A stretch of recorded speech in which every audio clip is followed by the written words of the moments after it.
చాలా famous manga artist. Manga అంటే జపాన్లో కామిక్ బుక్స్ లాంటివి అని అర్థం.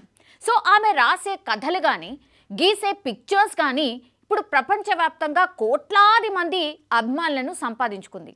ఆమె కథల్లో ఫ్యాంటసీ అనుకోండి, అడ్వెంచర్ అనుకోండి, మిస్టరీ ఇలా అన్నీ కూడా దాగి ఉంటాయి. అందుకే యూత్కి ఆమంటే ఒక రకంగా పిచ్చి కూడా. చాలా ఫ్యాన్స్ ఉన్నారు. కానీ ఇప్పుడు ఆమె చెప్పినటువంటి ఒక భవిష్యవాణి వార్తల్లో నిలుస్తోంది. జూలైలో భారీ సునామీ రాబోతోంది అంటూ ఆమె హెచ్చరిస్తోంది.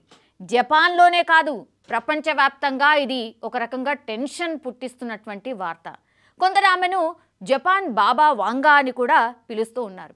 సో అసలు రోటత్సుకి రాబోయే సునామీ గురించి ఏం చెప్పారు? అసలు జనం ఎందుకింత భయపడిపోతున్నారు? ఈ ఏడాది జూలైలో జపాన్ని ఒక భారీ సునామీ తాకుతుందని రోటత్సుకి ప్రకటించింది ఎందుకు? తనకు అసలు కల వచ్చిందని ఆమె చెప్తోంది.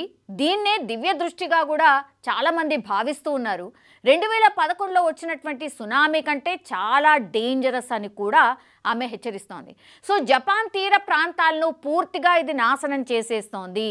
అంతేకాదు ప్రపంచ చరిత్రలోనే రాబోయేది ఇది అతి భయంకరమైనటువంటి సునామీ అని రోటత్సుకి కుండబద్దలు కొట్టినట్టుగా చెప్తోంది.